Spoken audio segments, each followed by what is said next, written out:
क्या आपने कभी सोचा है कि जीवन में बिना किसी स्पष्ट कारण के कुछ लोग क्यों निरंतर दुख, रोग और रिश्तों के क्लेश से घिरे रहते हैं? क्या वास्तव में ऐसा कुछ होता है जिसे हम पूर्वजन्म का फल कह सकते हैं? और अगर होता है तो क्या उसका कोई उपाय भी संभव है? ये सवाल हर उस इंसान के मन में उठते हैं जो जीवन में बार बार एक ही तरह की पीड़ा को झेलता है। आज हम आपके लिए लेकर आए हैं एक ऐसी रहस्यमयी कथा जो केवल एक कथा नहीं बल्कि आपके जीवन की कुंजी हो सकती है। यदि आपका चंद्रमा रोहिणी नक्षत्र के तीसरे चरण में स्थित है तो ये विशेष रूप से आपके लिए है। लेकिन यदि आपकी कुंडली में कोई अन्य ग्रह या लग्न इस नक्षत्र में है तब भी ये कथा आंशिक रूप से आपके कर्मों को स्पष्ट करेगी। इसलिए यदि आप अपने जीवन के गूढ़ रहस्यों को समझना चाहते हैं तो इस कथा को पूरा सुनिए। ये कथा कर्म विपाक संहिता के 18वें अध्याय से ली गई है और ये रोहिणी नक्षत्र के तीसरे चरण से संबंधित है। कर्म विपाक संहिता कोई साधारण ग्रंथ नहीं, ये उन सूक्ष्म नियमों की व्याख्या करता है जो मनुष्य के कर्मों और उनके फलों के बीच के संबंध को उजागर करते हैं। ये ग्रंथ भगवान शिव और माता पार्वती के बीच हुए एक अत्यंत गोपनीय संवाद का संकलन है, जिसमें शिव जी उन आत्माओं की कहानियां सुनाते हैं जो अपने पिछले जन्मों के कर्मों के कारण इस जन्म में दुख भोग रही है। और इन कथाओं में केवल चेतावनी नहीं, समाधान भी छुपा है। यदि किसी को यह ज्ञात नहीं कि उनके ग्रह किस नक्षत्र व चरण में है तो उन्हें अपनी जन्म तारीख, समय और स्थान नीचे कमेंट में लिख दें, हम आपको बताएंगे। एक शांत दोपहर को कैलाश पर्वत की गोद में पार्वती जी ध्यान मग्न हो बैठी थी। उनके मन में एक प्रश्न बार बार उमड़ रहा था, क्या केवल वर्तमान जीवन के कर्म ही हमारे सुख दुख का कारण है या इसके पीछे कोई और गहरी कथा छुपी है? शिव जी ने उनकी इस जिज्ञासा को पढ़ लिया और बोले, हे वरान्य, अब मैं तुम्हें एक ऐसे मनुष्य की कथा सुनाता हूं जो गोमती नदी के उत्तर तट से 2 कोस दूर स्थित शंकरपुर नगर में जन्मा था। उसका नाम था विष्णुदास, एक अत्यंत श्रद्धालु, शांति प्रिय, सेवा भाव से पूर्ण और शिव भक्ति में लीन पुरुष। खेती करता था, ब्राह्मणों की सेवा करता था, अपने माता पिता की सेवा में कभी भी पीछे नहीं हटता था और सदा मधुर वाणी बोलता था। परंतु उसकी पत्नी, वो थी सुंदरी नामक स्त्री, पर नाम के ही अनुरूप। स्वभाव से वो तीखी, क्रूर और अपने पति की निंदा करने वाली थी। वो न अपनी सास की सेवा करती थी, न घर के धर्म का पालन।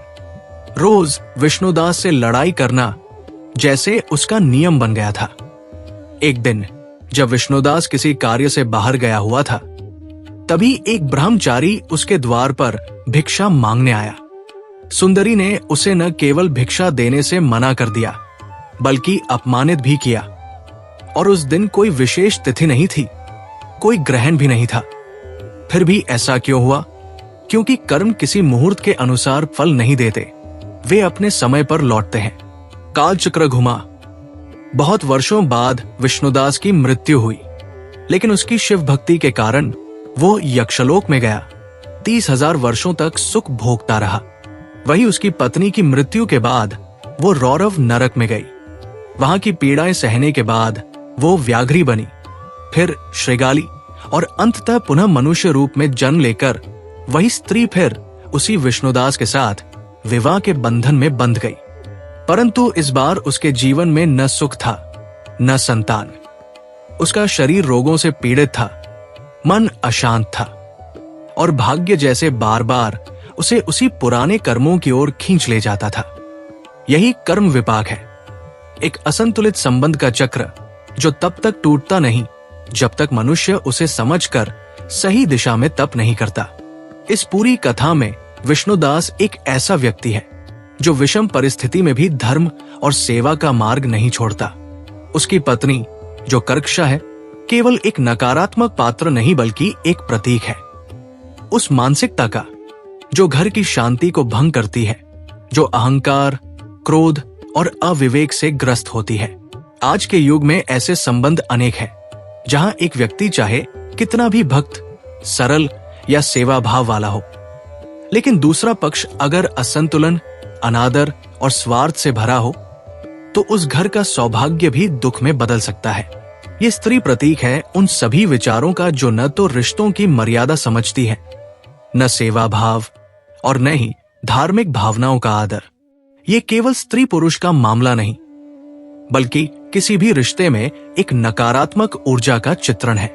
विष्णुदास की भक्ति और सेवा का फल उसे यक्ष लोक में देता है, यानी दिव्यता का अनुभव, लेकिन उसकी पत्नी के व्यवहार का फल उसे रौरव नरक से व्याघ्री और श्रृगाली की योनि तक खींच ले जाता है।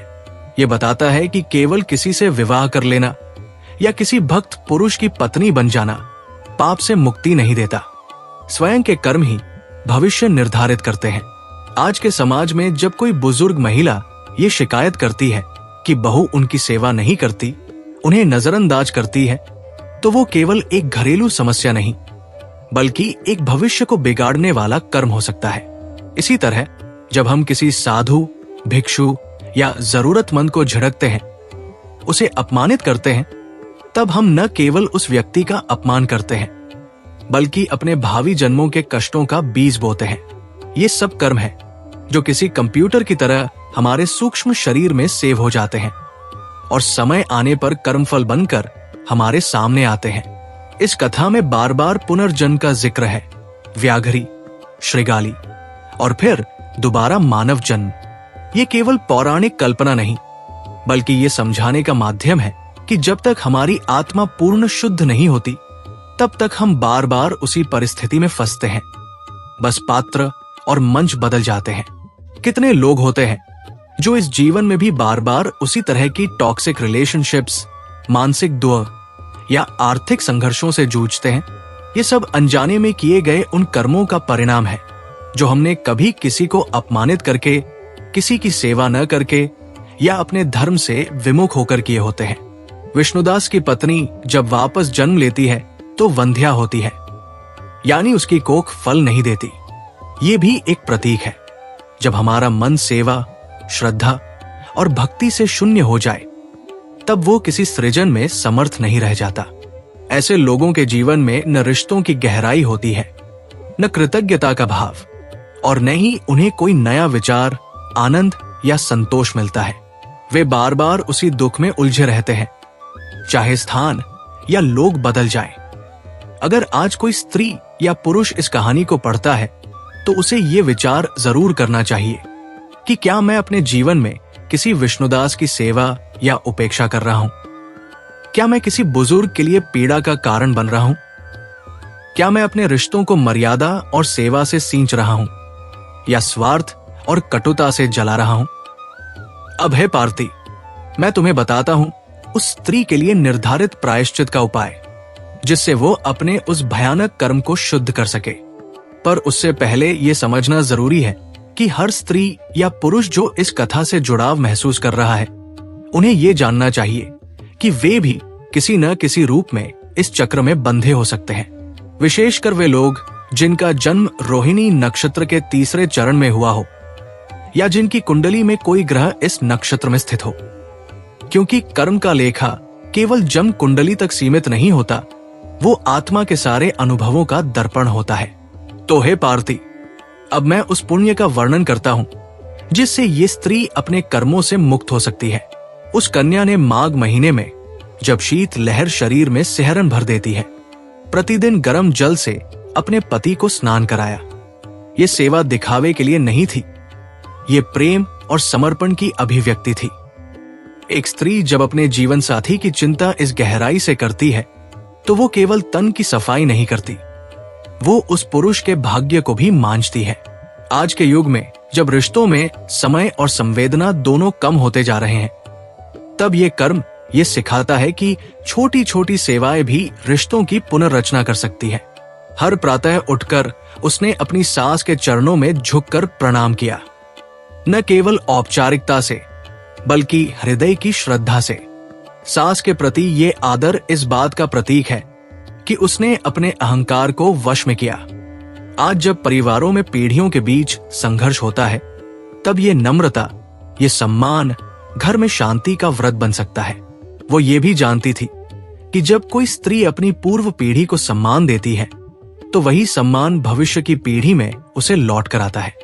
और फिर उसने लौकी जैसे साधारण लेकिन रुचिकर भोजन को 16 वर्षों तक त्याग दिया। ये केवल एक आहार का नियम नहीं था, ये आत्म संयम का अभ्यास था। लौकी का त्याग उस मन के प्रतीक है जो इंद्रियों पर संयम चाहता है। आज जब हर इच्छा तुरंत पूर्ति चाहती है, तब त्याग का अभ्यास हमें स्थायित्व का आभास कराता है। उसने माघ के महीने में प्रतिदिन अपने पति के साथ स्नान किया और विधि पूर्वक दीपदान किया। ये केवल एक क्रिया नहीं थी, ये दाम्पत्य में साझा तप का भाव था। जब पति पत्नी साथ स्नान करते हैं, साथ दीप जलाते हैं, तो वे न केवल शरीरों से जुड़ते हैं बल्कि आत्मा और तपस्या से भी एक हो जाते हैं। दीपदान उस ज्ञान और कृपा का प्रतीक था जो वो संसार में बांटना चाहती थी। इसके पश्चात उसने 2 पल 8 तोले सोने का कल्पवृक्ष बनवाया और 10 पल चांदी की वेदी बनवाकर उस पर स्थापित किया। कल्पवृक्ष प्रतीक है हमारी इच्छाओं, संकल्पों और उनके पीछे के संचित संस्कारों का। जब कोई कल्पवृक्ष बनवाता है तो वो कहता है, मैं जीवन में शुभ फल उत्पन्न करने वाला वृक्ष बनना चाहता हूं। चांदी की वेदी इस बात की पुष्टि करती है कि वो इच्छाएं स्वार्थ से नहीं, पवित्रता और शुद्धता से जुड़ी है। उसने उस कल्पवृक्ष पर शंख, चक्र और गदाधारी विष्णु की पूजा की। ये संकेत है कि उसने अपनी इच्छाओं को धर्म, व्यवस्था और सामर्थ्य के अधीन किया। शंख का अर्थ है चेतना का जागरण, चक्र है कर्म का संतुलन और गदा है संकल्प की अडिगता। इसके बाद उसने शिव की पूजा की जो वरदायक है गणों सहित। शिव की पूजा उस कन्या की आत्मा की उस स्थिति को दर्शाती है जहां वो अहंकार से मुक्त होकर पूर्ण समर्पण में उतरती है। शिव गणों के साथ पूजे जाते हैं क्योंकि शिव अकेले नहीं, वे अपनी संपूर्ण सत्ता के साथ पूज्य है। वो कन्या अब केवल स्त्री नहीं रही थी, वो शक्ति की उपासिका बन चुकी थी। उसने उस कल्पवृक्ष को वस्त्र, स्वर्ण के कुंडल और केयूर आदि से सुसज्जित कर चांदी की वेदी सहित एक ब्राह्मण को समर्पित किया। ये केवल दान नहीं था, ये स्वयं के भीतर उत्पन्न शुभ वृत्तियों का समर्पण था, उस ज्ञान के आगे जो समाज को दिशा देता है। फिर उसने अन्य 66 ब्राह्मणों को विविध प्रकार के रस, शुद्ध पायस और लड्डुओं से तृप्त किया। ये केवल भोज नहीं था, ये ज्ञान और धर्म की सेवा थी। 66 ब्राह्मण उस विविधता के प्रतीक हैं जो समाज में विद्यमान है। जब हम हर स्तर के ज्ञानी, आचार्य, शिक्षक या सेवकों को आदर देते हैं, तब हम सामाजिक समरसता की स्थापना करते हैं। इसके पश्चात उस कन्या ने सोने के श्रृंग और खुरों से युक्त कपिला गौ का दान किया। गौ केवल एक पशु नहीं, वो भारतीय चेतना की माता है। कपिला गौ का दान उस चेतना का दान है जो पोषण करती है, त्याग करती है और सहेजती है। जब कोई कपिला दान करता है, वो कहता है, मैं अब उस चेतना को आगे बढ़ाता हूं जो मेरे भीतर शुद्ध और निर्मल है। उसने रविवार को जब सप्तमी तिथि आई, मेरा व्रत किया। ये सूर्य की शक्ति और शिव के संयम का मिलन था। सप्तमी तिथि शरीर के भीतर 7 ऊर्जा केंद्रों की शुद्धि का समय है और रविवार सूर्य के तेज, निर्णय और आत्मबल का प्रतीक है। ये व्रत आत्मशुद्धि और आत्मनियंत्रण की चरम अभिव्यक्ति है। फिर उसने गोपाल मंत्र का 1 लाख जप कराया। गोपाल का अर्थ है जो इंद्रियों को पालता है, नियंत्रण में रखता है। 1 लाख जब केवल संख्या नहीं, वो उस तप की प्रतीक है जो स्थायित्व लाता है। उसके बाद उसने दशांश होम, तर्पण और मार्जन किया, यानी अपने कर्मों को अग्नि को समर्पित किया, पूर्वजों को तृप्त किया और आत्मा को शुद्ध किया। शिव बोले, हे पार्वती, ऐसा करने से कोई संदेह नहीं कि उसे पुत्र की प्राप्ति होती है। कन्याएं नहीं जन्म लेती और रोग भी निवृत्त होते हैं, लेकिन इस पद में कन्या का न होना कोई अभिशाप नहीं, ये संकेत है उस संतुलन का जिसकी वो कामना करती थी। वो कन्या अब स्वयं में पूर्ण थी, इसलिए उसे पुनर्जन्म में अपने भीतर की शक्ति को संतुलित करने का अवसर मिला। पार्वती शांत हो गई। उन्होंने उस कन्या की आंखों में अब न केवल सौंदर्य बल्कि तप और आत्मशक्ति की झलक देखी। उन्होंने धीरे से कहा, प्रभु, अब मुझे ज्ञात हुआ कि पाप का प्रायश्चित केवल व्रतों से नहीं बल्कि भाव, सेवा और त्याग से होता है। शिव ने उत्तर दिया, देवी, कर्म कभी व्यर्थ नहीं जाता।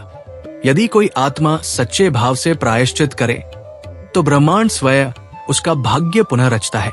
यदि इस कथा ने आपके भीतर कुछ हिला दिया हो, कोई बीता हुआ जीवन याद दिला दिया हो या कोई नई समझ दे दी हो, तो उसे अपने तक न रखें। ऐसे ज्ञान को जितना बांटा जाता है उतना ही वो पवित्र होता है।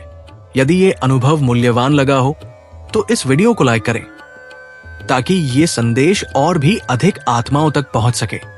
शेयर करें उन अपनों के साथ जो शायद इन उत्तरों की प्रतीक्षा कर रहे हों, अनजाने ही। और यदि आप चाहते हैं कि ऐसी ही दुर्लभ और गूढ़ शास्त्रीय कथाएं इस सरल शैली में आपको मिलती रहें, तो सब्सक्राइब अवश्य करें और वो घंटी का चिन्ह भी दबाएं, जिससे अगली बार जब कोई नया रहस्य खुले तो सबसे पहले आपको ही उसका आमंत्रण मिले। आपके साथ फिर मिलेंगे अगली कथा में एक और रहस्य की परत खोलने। तब तक के लिए ध्यान में रहें, शांति में रहें और स्मृति में रहें उस सनातन के जो हमारे भीतर ही छिपा है। ओम शांति।